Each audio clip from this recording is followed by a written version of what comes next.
사도신경 하시겠습니다. 전능하사 천지를 만드신 하나님 아버지를 내가 믿사오며 그의 외아들 우리 주 예수 그리스도를 믿사오니 이는 성령으로 잉태하사 동정녀 마리아에게 나시고 본디오 빌라도에게 고난을 받으사 십자가에 박혀 죽으시고 장사한 지 사흘 만에 죽은 자 가운데서 다시 살아나시며 하늘에 오르사 전능하신 하나님 우편에 앉아 계시다가 저리로서 산자와 죽은 자를 심판하러 오시리라. 성령을 믿사오며 거룩한 공예와 성도가 서로 교통하는 것과 죄를 사해 주시는 것과 몸이 다시 사는 것과 영원히 사는 것을 믿사옵나이다. 네. 네, 말씀은 시편 32편 6절에서 7절 말씀입니다. 시편 32편 6절에서 7절 말씀입니다. 네, 제가 읽도록 하겠습니다. 이로 말미암아 모든 경건한 자는 주를 만날 기회를 얻어서 주께 기도할지라. 진실로 홍수가 범람할지라도 그에게 미치지 못하리이다. 주는 나의 은신처이오니 환난에서 나를 보호하시고 구원의 노래로 나를 두르시리이다. 아멘. 그래서 제가 이렇게 금요일날 말씀 묵상했던 그 말씀이기도 한데요.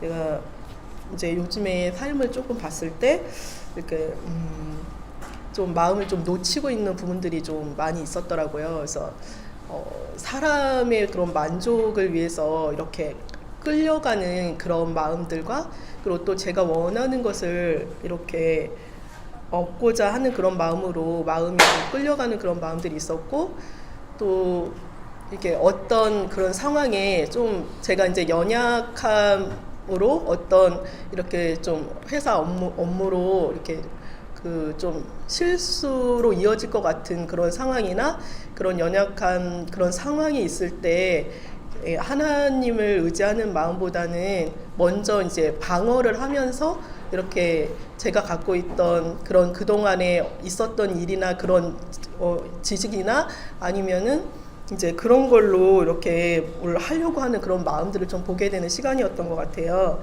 그러면서 여기 이렇게 시편 말씀에는 그 허물을 사함받고 죄가 가려진 자는 복이 있다고 해서 하나님 앞에 나아가서 이렇게 하나님께 좀 용서받는 삶에 대해서 얘기하는 것 같아요. 그래서 용서받고 그럴 때 이렇게 하나님께서 이제 어려움이나 이런 것이 있을 때 또 보호해 주시고 은신처가 돼 주신다라는 것들을 봤는데요. 그래서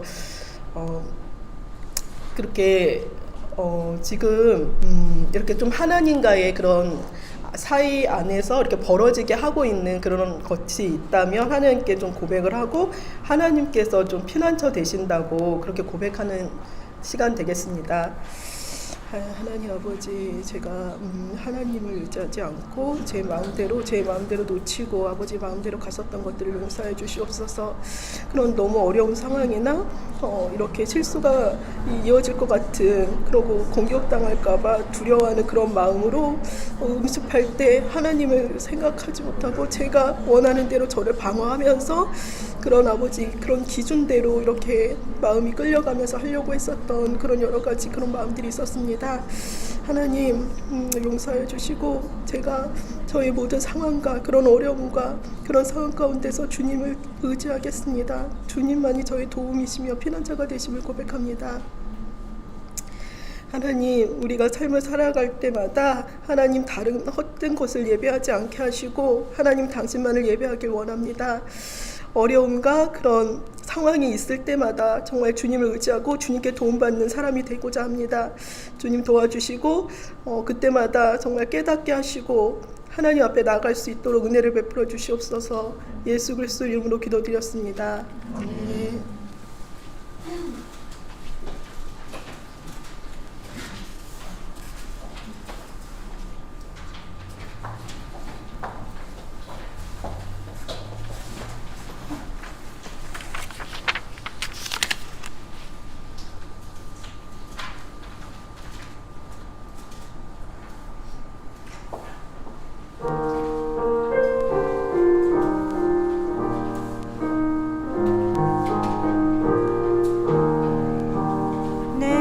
주의 보혈을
주소서. 따로라 하심은 온전한 믿음과 또 사랑함과 평안함 주려함이라. 내가 주께로 지금 가오니 십자가의 보혈로 날 씻어 주소서. 큰 죄인 복받아 살 길을 얻었네. 한없이 높고 큰 은혜 베풀어 주소서. 내가 주께로 지금 가오니 십자가의 보혈로 날 씻어 주소서. 그 피가 맘속에 큰 증거 됩니다. 내 기도 소리 들으사 다 허락하소서. 내가 주께로 지금 가오니 십자가의 보혈로 날 씻어 주소서. 아멘.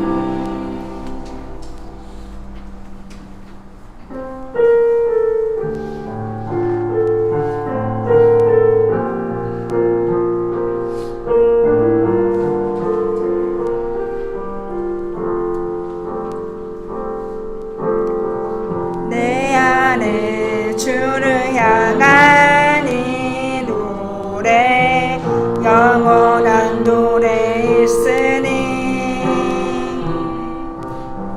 날 향한 주님의 크신 사랑 영원히 찬양하리라. 십자가 그 사랑 찬양하리. 날 구원하신 그 사랑 내 삶을 들여 찬양하리라. 놀라우신 주의 사랑 영원히 찬양하리라. 아름다우신 놀라우신 영원할 수 없는 사랑 오 위대하신 하나님의 사랑 영원히 찬양하리.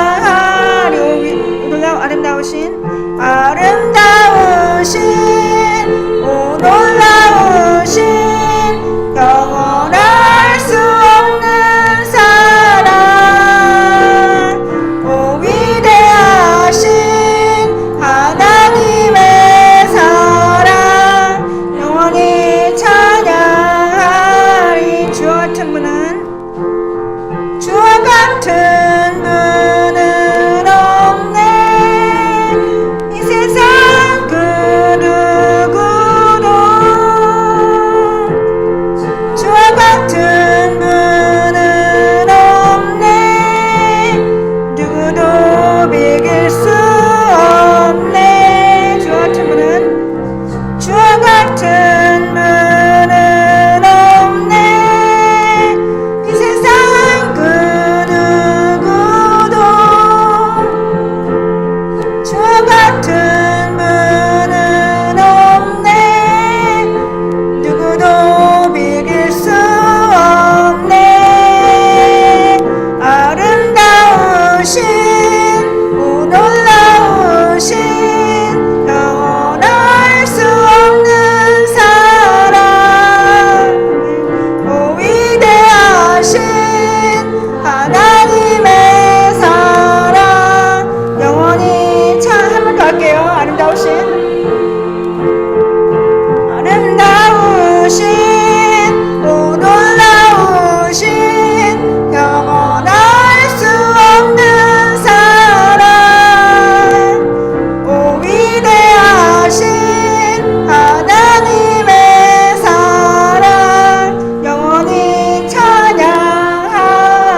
알고 계시며 하나님은 너를 만드신 분 너를 가장 깊이 이해하신단다.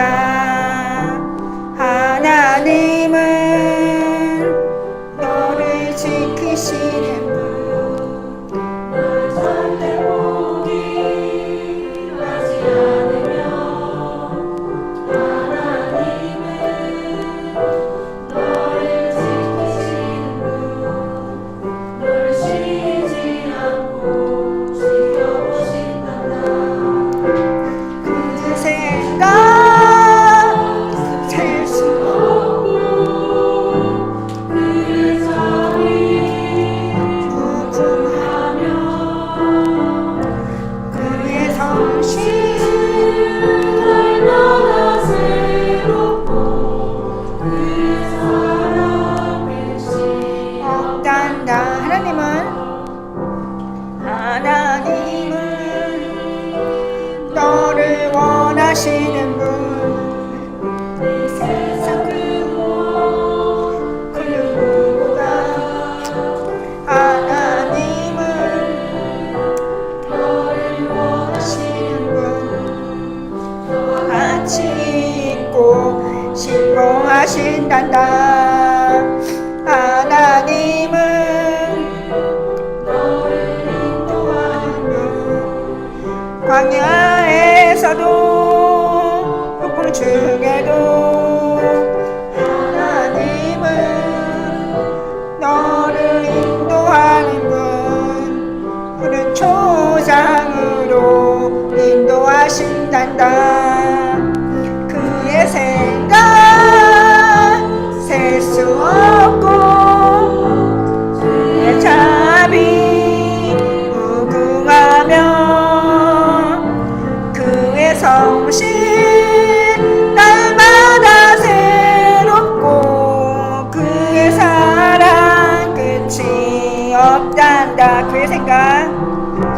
그의 생각 셀 수 없고 그의 자비 무궁하며 그의 성실 날마다 새롭고 그의 사랑 끝이 없단다.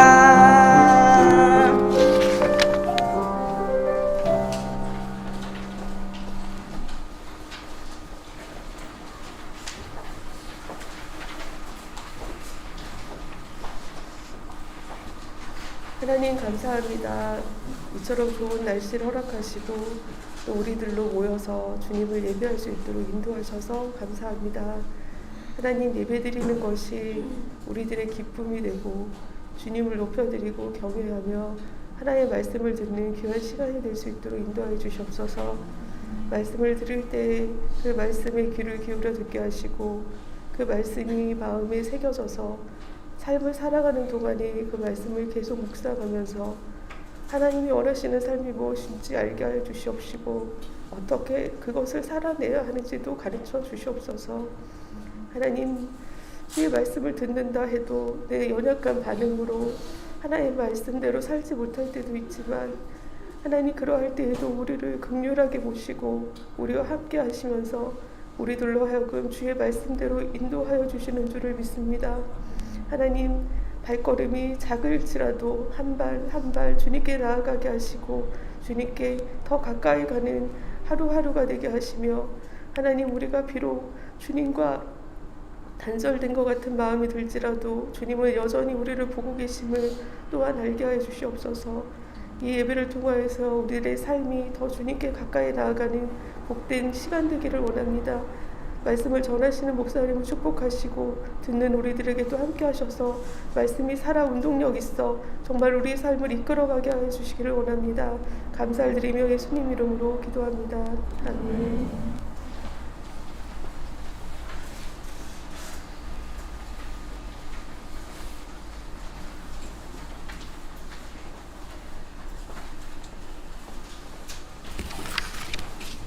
성경 말씀 마가복음 14장 43절에서 52절입니다. 마가복음 14장 43절에서 52절입니다. 마가복음 14장 43절에서 52절입니다. 제가 읽어드리겠습니다.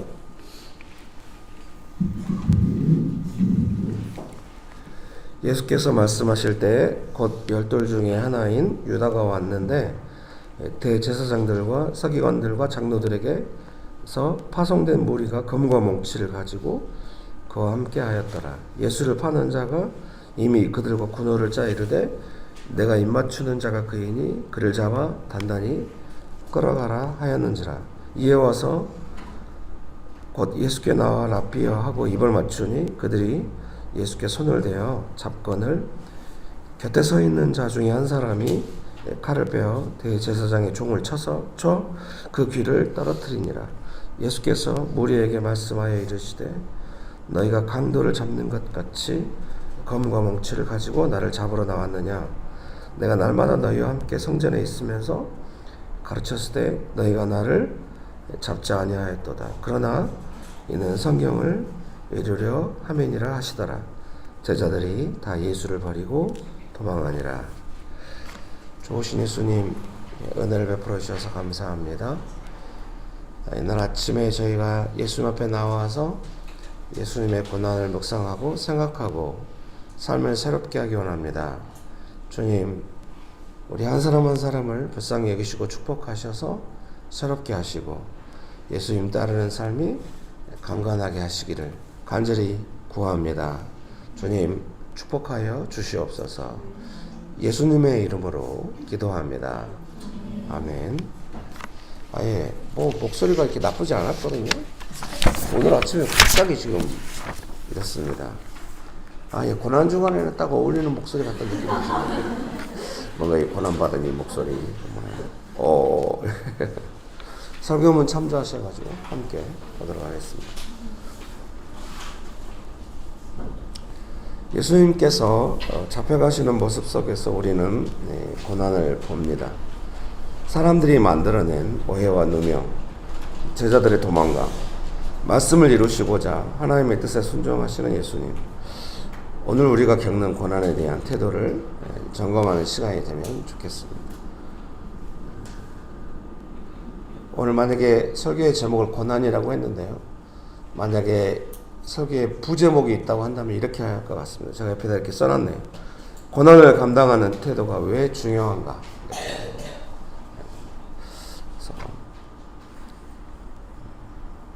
예수님의 십자가 고난에 대해서 우리가 알고 있지만 고난에 대해서 잘 설명할 수 있으면 좋겠습니다. 방금 제가 말씀드렸던 것처럼 고난에 대한 태도가 왜 중요한가? 그 부분에 대해서 생각하실 수 있으면 좋겠습니다. 설교문 1번입니다. 나사로가 다시 살아난 사건의 전개. 그래서 요한복음을 인용한 건데요. 아침 예배를 드리시는 분들은 좀 이 부분에 대한 이해가 있습니다. 예수님께서 나사로를 다시 살리셨을 때 대제사장들과 바리새인들은 이렇게 말했습니다. 만일 그를 이대로 두면 모든 사람이 그를 믿을 것이요. 그리고 로마인들이 와서 우리 땅과 민족을 빼앗아가리니 이거는 요한복음 11장 48절 말씀입니다. 그리고 53절에 그들이 말하기를 이날부터는 그들이 예수를 죽이려고 모의하니라. 이렇게 나사로를 죽은 나사로를 다시 살리셨는데 이 대제사장들과 바리새인들은 많은 사람들이 예수를 믿고 따르는 것을 보고 로마가 우리를 쳐들어와서 우리 민족을 멸할지도 모른다. 예수님을 죽이는 것이 좋겠다. 이렇게 모의를 하는 것입니다. 예수님께서 생명이신 예수님이 죽은 나사로를 살리셨는데 이 대제사장들과 바리새인들은 전혀 다른 해석을 하는 겁니다. 로마에게 우리 민족을 빼앗길지도 모르니까 생명이신 예수님을 죽이자 이렇게 되는 겁니다. 고난의 속성에는 이런 부분이 있다는 것을 기억할 필요가 있겠습니다. 그러니까 조금 얼토당토 않잖아요. 좀 어이가 없는 상황인데 고난에는 이런 부분이 있습니다. 예수님을 십자가에 못 박게 했던 사람들 안에는 전혀 다른 해석이 있는 거죠. 동일한 상황을 보면서. 그래서 혹시 여러분들이 어떤 일을 겪으실 때 내 마음의 의도와 상관없이 좋은 마음을 했는데 전혀 다르게 바라보면서 그걸로 나를 향해서 뭔가 한다고 한다면은 혹시 이것이 고난이 아닌가 그런 생각할 필요가 있겠습니다. 이에 대하여 요한복음은 이렇게 증언하고 있습니다. 예수께서 그 민족을 위하시고 또 그 민족만 위할 뿐 아니라 흩어진 하나님의 자녀를 모아 하나가 되게 하기 위하여 죽으실 것을 미리 말함이라라. 요한복음 11장 51절 하반절에서 52절입니다. 예수님께서 나사로를 다시 살리셨다고 해도 어떤 반역의 기미도 없습니다. 예수님은 사람들을 살리시는 생명이시라는 것을 알게 된 것뿐입니다. 그런데 사람들은 나사로가 다시 살아난 것을 보고 예수님을 죽여야겠다 이렇게 결정을 내린 것입니다. 서교문 2번입니다. 대제사장들과 서기관들과 장로들에게서 파송된 무리, 아까 우리가 읽던 본문에 나온 내용입니다. 검과 몽치를 들고 온 그들에게 예수님은 강도를 잡는 것 같이 예수님을 잡으러 왔다고 말씀하십니다. 그들은 예수님께서 날마다 그들과 함께 성전에 있으시면서 가르치셨다는 것을 보고 알았고 체포할 만한 일이 없다는 것도 압니다. 그런데도 그들은 예수님을 강도 잡으러 오는 것처럼 오는 것입니다. 그래서 이제 주석에 보면 이 강도라고 하는 것이 오늘날의 어떤 강도 이런 개념보다는 약간 반역해가지고 로마의 압제에 저항하에 싸운 사람들도 약간 강도를 표현한 측면이 있다는 것입니다. 그래서 예수님 명확하게 말씀하시죠. 이거는 잘못된 것이다. 예수님 사람들 보는 데서 성전에서 다 그들이 보는 데서 가르치셨고 다 알잖아요. 어떤 반역의 기미도 없고 오직 예수님은 생명을 전하실 뿐이었는데 갑자기 이 사람들이 예수님을 죽이려고 결정하고 나서 검과 몽치를 들고 와서 예수님을 죽이려고 하는 것입니다. 설교는 이번에 두 번째 단락 읽어드리겠습니다. 부당함에 대한 분노는 상황을 때로 바꾸기도 합니다. 그러나 예수님은 성경 말씀이 이루어지는 것으로 말씀하시고 고난을 감당하십니다. 이것이 제자들이 좀 이해할 수 없는 부분이고 우리도 지금은 이해는 하지만 우리의 삶에 이런 일이 일어나면 도저히 동의할 수 없는 그런 부분이죠. 예수님이 왜 이 부당함에 대해서 분노하시면서 이 상황을 바꾸지 않고 이렇게 잡혀가셔서 십자가에 못 박히시는가? 저도 지금 잘 안 되는 것 같습니다. 얼마 전에 이제 어떤 교회에 가서 설교를 했는데 그 목사님이 이제 제가 쓴 책을 제가 드렸더니 한 20권 정도 구입하고 싶다고 집사님 권사님들이 다 돈을 내셨나 봐요. 그래가지고 제가 이제 귀장에 30권 정도 주문을 해가지고 20권을 갖다 드렸거든요. 사인해달라고 사인도 하고. 이제 월요일날 귀장에 주문을 했는데 월요일날 문자가 온 겁니다. 대한 땡땡 C땡 택배회사에서 오늘 오후에 책이 도착했다 이렇게 도착했다고 명백하게 문자가 온 거면서 대단히 빠른데 쿠팡인가? 죄송합니다. 총알 배송인데 이렇게 생각하고 이제 본래 목사님께는 이제 수요일 날 드리기로 했던 것 같습니다. 그래서 이제 화요일 날 가서 이제 책을 해서 화요일 날 갖다 드리기로 한 것 같아요. 화요일 날 책을 해서 내가 갖다 드려야겠다 하고 이제 화요일 날 오후에 왔는데 책이 없는 겁니다. 책이 왔다고 문자가 어제 왔었는데 그래서 전화했죠. 이제 그 전화가 떠 있잖아요. 택배 담당자가 전화했어요. 왜 책이 없냐고 그랬더니 그분이 거기 기독교죠? 막 기독교 서적 아니에요? 제가 그 말에 열받아가지고 뭔 말을 하냐고 지금 이렇게 말하지 않았어. 오늘 제가 아파가지고 힘이 빠져 이렇게 말하는데 엄청 성질 내면서 아니 어제 문자가 왔고 오늘 화요일 오후인데 1박 2일의 시간인데 그 사이에 문자 하나만 보내줘도 되는데 지금 약속 잡아놓고 가야 되는데 문자가 잘못 발송됐다는 그런 문자 하나를 못 보내냐고 이랬더니 미안하다고 그러니까 저도 마음이 아차 싶더라고요. 그래서 아니 제가 인천에서 여기 와야 되고 책이 안 오고 이러면 허탈하고 또 약속하신 분한테 또 제가 잘못했다고 사과했는지 끊어보더라고요. 핸드폰을. 예, 수습은 불가능했죠. 예, 제가 생각하죠. 부당하죠. 예, 부당한 것에 대해서 저는 화내요. 저녁에 집에 가서 아내한테 그 이야기 하면서 이렇게 하면 아 그래요. 아이고 어제 문자가 와서 오늘 온 줄 알았는데 아이고 책이 안 와버렸네요. 그럼 언제 할 수 있을까요? 괜찮을까요? 이렇게 하면 얼마나 좋겠습니까? 그렇게 할 때가 있어요. 근데 그날은 그렇게 했습니다. 사랑하는 성도님들께 이걸 말씀드린 이유는 내 삶 속에서 십자가라고 하는 것이 어떤 것인가? 나는 십자가를 어떻게 따르고 있는가 하는 것이죠. 너무너무 오해가 되고 회개를 엄청 했죠. 왜 그때 제가 그렇게 반응했을까요? 상대방의 잘못에 대해서, 부당한 것에 대해서. 예, 기독교를 언급하는 게 제가 열이 받았어요. 당신이 나를 조종해, 조종해 아주 열받기 때문에. 엄청 오해했죠. 예, 네. 또 오해 책이 온 거예요. 그분은 본래 배달하시는 분이 아니에요. 낯선 번호예요. 항상 오는 그 C땡 배달하시는 분은 다른 분이거든요. 그분한테 통화했더니 아 오늘 한 4시쯤에 책이 갈 거라고 왔어요. 4시에. 그래서 음료수 한 잔, 물 하나 드렸지만 어떤 수습도 되지 않아요.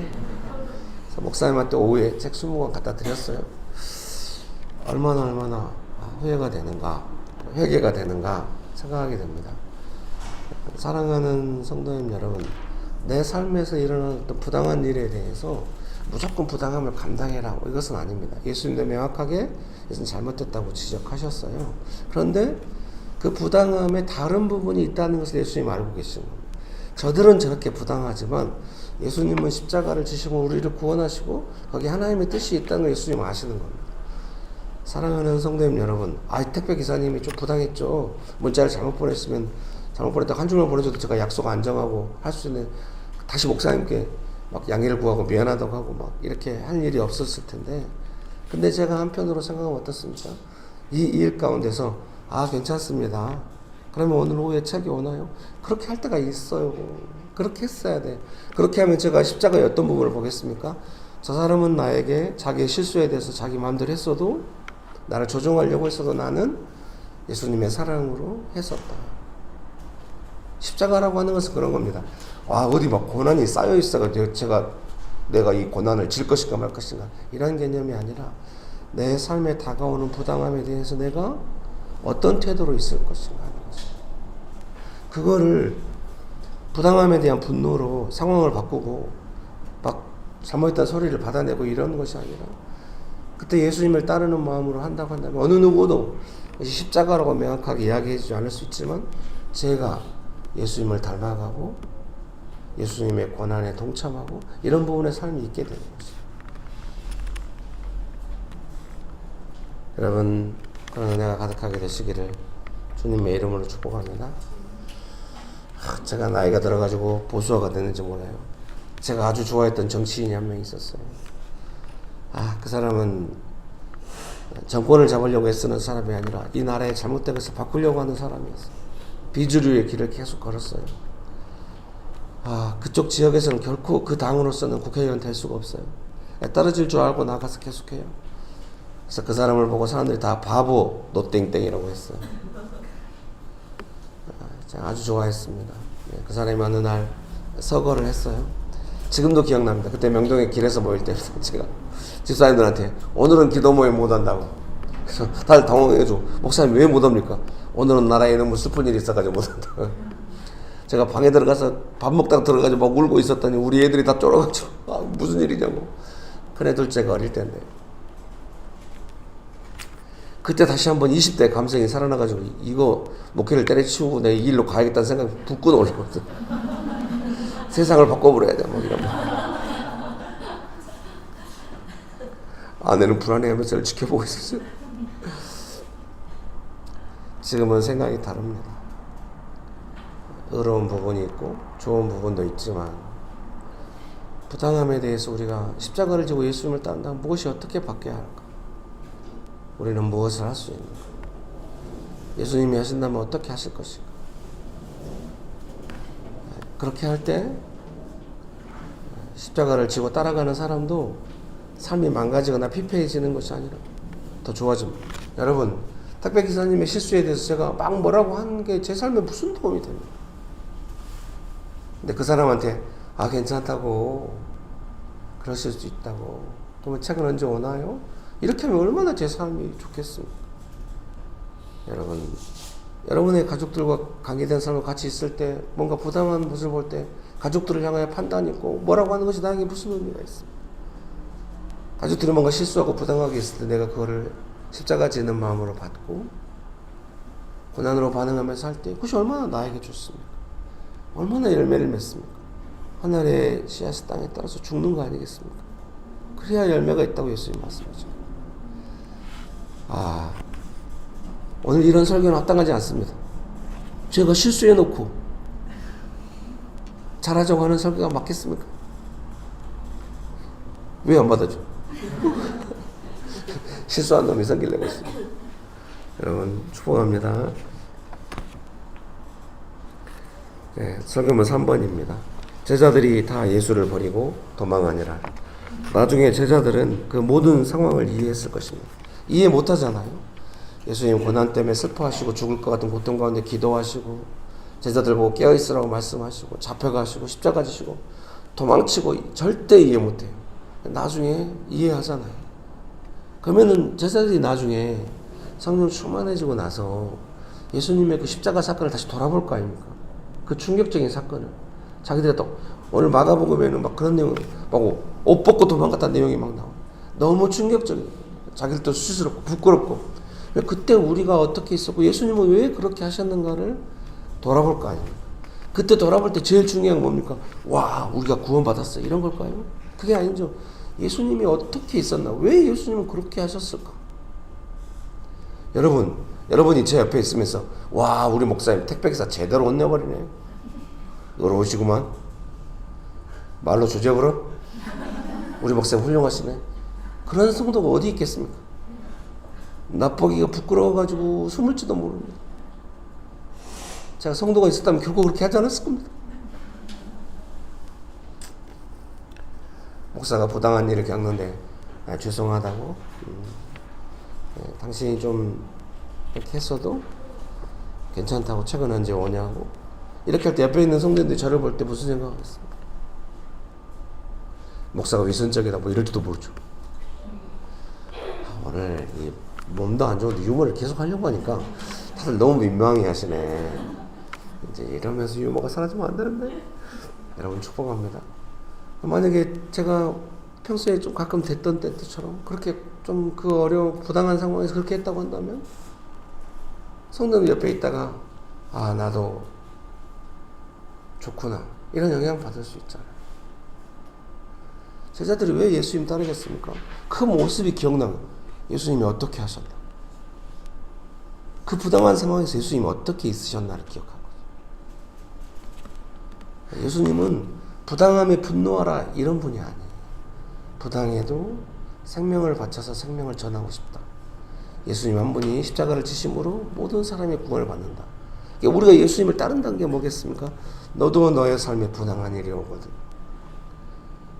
그 부당함에 분노하지 말고 그 기회를 생명을 증거하고 생명을 전달하는 기회로 삼아라. 너의 삶 속에 생명이 더 풍성해지는 기회로 삼아라. 이렇게 가르칠 수 있다는 생각이 듭니다. 그러니까 제자들이 그 이후에 다 그렇게 사는 겁니다. 예수님을 따라서 노예처럼 핍박받은 사람들처럼 그렇게 사는 겁니다. 고난을 감수하는 겁니다. 예수님 그렇게 하셨기 때문에 거기에 생명이 있다는 걸 알았기 때문에.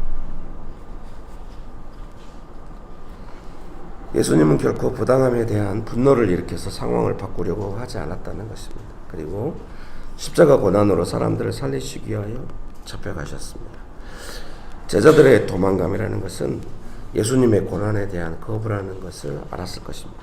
자기들이 막 무서우니까 도망쳤잖아요. 그래서 나중에 다 모여가지고 야 그때 너무 무섭지 않았냐? 너도 무서웠지? 나도 무서웠어. 근데 예수님 왜 잡혀가시는 거야? 다 우리는 원래 쫄보들이야. 막 이렇게 하고 웃고 넘어가고 이럴 수도 있잖아요. 근데 그러지 않는 거예요. 나는 도망갔다 이렇게 인정을 계속 말하는 거예요. 성경에다 막 써. 우리가 어떻게 도망쳤는지, 어떻게 예수님께 함부로 했는지, 우리가 도무지 예수님을 이해하지 못한 것이 무엇인지, 그 고난에 대한 자기들의 태도를 막 십자가 고난에 대한 자기들의 태도를 적나라하게 기록하는 거예요. 그러니까 나중에 읽는 사람들이 어떻게 오 제자들 너무 연약해, 오 제자들 이렇게 해요. 그래 나도 도망가. 그렇구나. 차라리 부당하면 맞서 싸운다면은 분노를 일으켜가지고 어떻게 해보겠지만, 부당함 앞에서 하나님의 생명으로 한다고 하는 것이 얼마나 수고스러운 일인가. 나는 그거 못해. 그러니까 도망가지. 이렇게 이해하는 것입니다. 그런데 우리가 도망갈 때마다 어떻습니까? 생명 대신 예수님 오셔서 다시 우리 삶에 생명을 부어주심으로써 생명만이 유일하게 따라갈 수 있는 길이다. 누군가 예수님의 생명을 나한테 전달해줬고 나도 누군가한테 생명을 전달한 적이다. 예수님의 생명만이 상황을 바꿀 수 있다 라고 하는 것을 알아가는 거죠. 내 삶을 좋게 하는 것은 부당한 분노가 아니라 예수님의 생명이다. 이런 것을 알아가는 거죠. 여러분 축복합니다. 제자들의 도망감이라는 것은 예수님의 고난에 대한 거부라는 것을 알았을 것입니다. 제자들의 인간적인 나약함이었다면 누구나 그럴 수 있다고 말할 수 있을지도 모릅니다. 그들의 도망감은 예수님의 십자가에서 도망친 것이었습니다. 예수님은 십자가를 지셨고 제자들은 그 십자가로부터 도망을 갔습니다. 제자들도 지금 이 성경을 기록하면서 어떻게 기록해요? 우리가 순간 오해해가지고 착각해가지고 너무 연약함이 나와가지고 그 자리를 모면하기 위해서 도망쳤어. 이게 아니잖아요. 예수님 생명을 주시기에 고난을 받으실 때 우리는 그것이 받아들일 수 없고 우리는 도망쳤었다. 그 생명의 자리에서 우리는 도망쳤었다. 이렇게 증거하고 있는 것입니다. 어떤 사람들이 본다면 도무지 이해할 수가 없겠죠. 아니 부당한데도 잡혀가시는 것도 그렇고 그 도망갔다고 또 자기가 도망간 걸 저렇게 계속 이야기하고 막 그때 같이 잡혀갔어야 된다고 저렇게 말하는 것도 이상하다 막 이럴 수도 있어요. 근데 예수님의 생명을 아는 사람들이라고 한다면 예수님이 어떤 일을 하셨는가, 어떤 태도로 그 일을 감당하셨는가 한다면 제자들의 태도도 이해할 수 있는 거죠. 나는 거기서 도망갔어.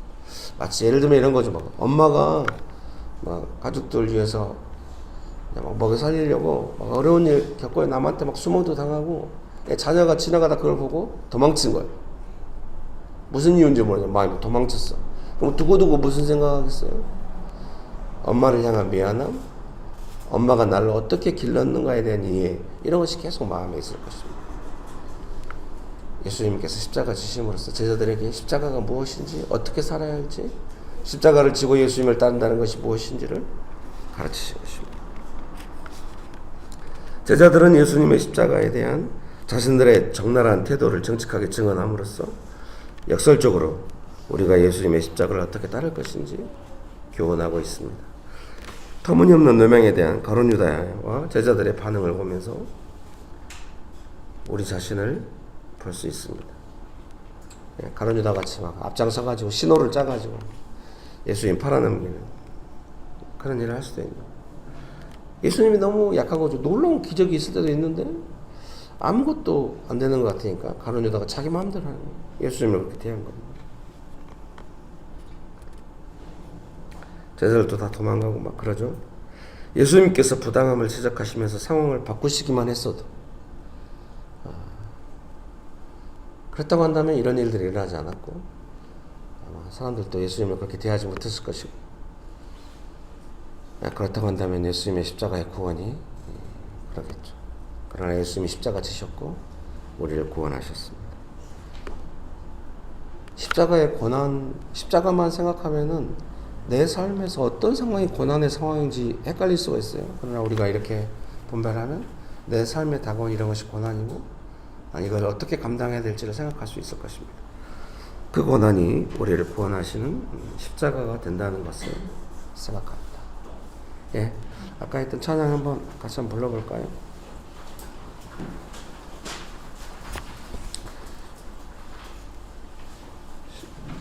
십자가 십자가 그 위에 나 죽었네. 그 사랑 내 속에 강같이 흐르네. 그의 생명 내 속에, 그의 능력 내 안에, 그의 소망 내 삶에, 나의 삶 주의 것 십자가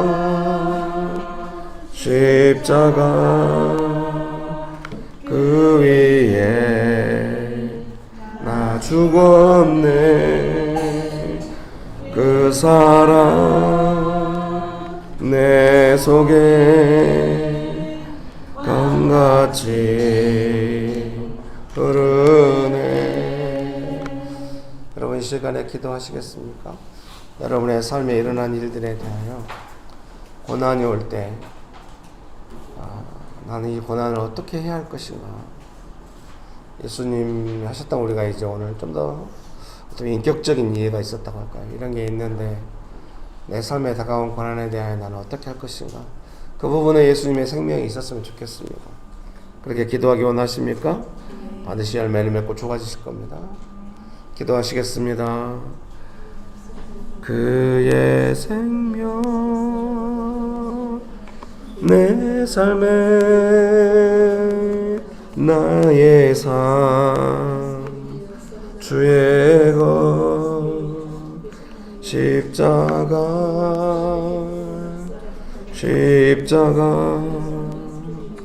그 위에 나 죽었네. 그 사랑 내 속에 강같이 흐르네.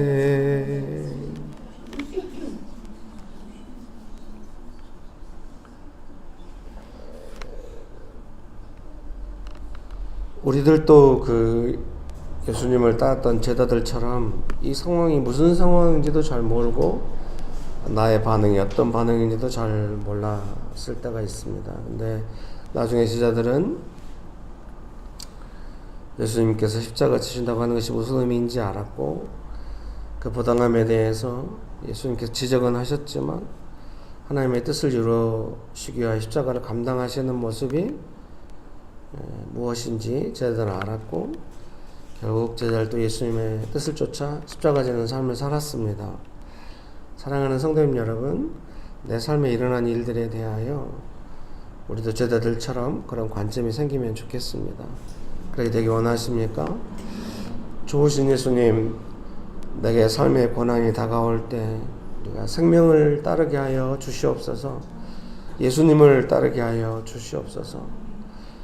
예수님 십자가 지심으로 온 인류가 구원받은 것처럼 우리도 십자가 지고 예수님 따를 때 예수님께서 그 주시는 풍성한 생명으로 말미암아 결국 나도 살고 나와 함께 있는 사람들도 풍성하신 예수님의 생명으로 살아가는 것을 주여 우리가 경험하게 하여 주시옵소서.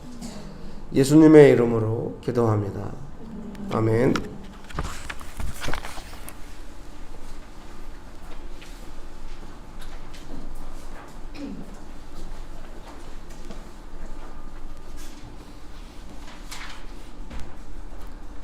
사랑과 은혜가 많으신 하나님 아버지, 이 시간에도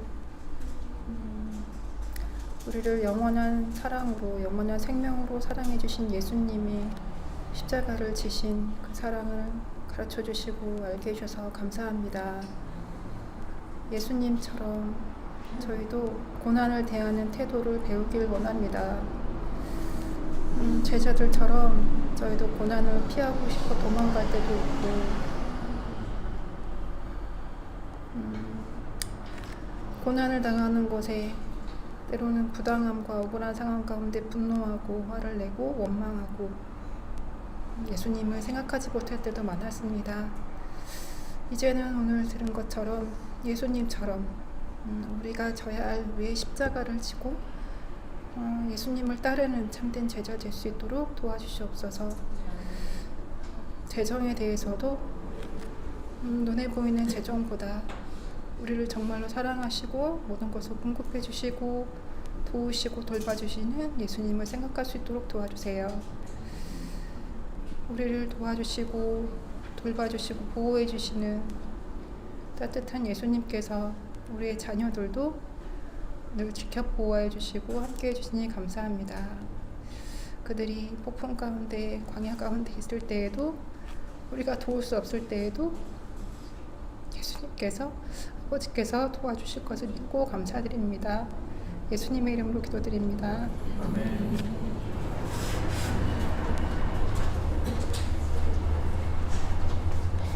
광고하겠습니다. 예배 시간 안내입니다. 주일 예배는 오전 11시에 드립니다. 그래서 함께 하실 분은 서울시 금천구 벚꽃로 30 2단지 상가 206호로 오시면 됩니다. 네, 주일 모임 안내입니다. 예배 후에는 캠퍼스별 북세어링하고 식사하고 청소하는 시간이 있습니다. 그리고 묵상 모임 안내입니다. 도시에서 묵상 모임을 진행하고 있는데요. 장소는 온수, 용산, 양재, 서현, 상암, 상공 등에서 진행하고 있습니다. 그리고 또 교회 줌으로 캠퍼스별 묵상 모임이 진행되고 있습니다. 수요 기도회는 도시 여러 곳에서 기도하고 있습니다. 그다음에 아침 예배 안내입니다. 그래서 3월에 아침 예배를 드리고 있는데요. 이번 주도 마찬가지로 화요일에서 금요일 아침 6시에 교회 줌으로 진행됩니다. 네, 목사님 나오셔서 축도하시겠습니다.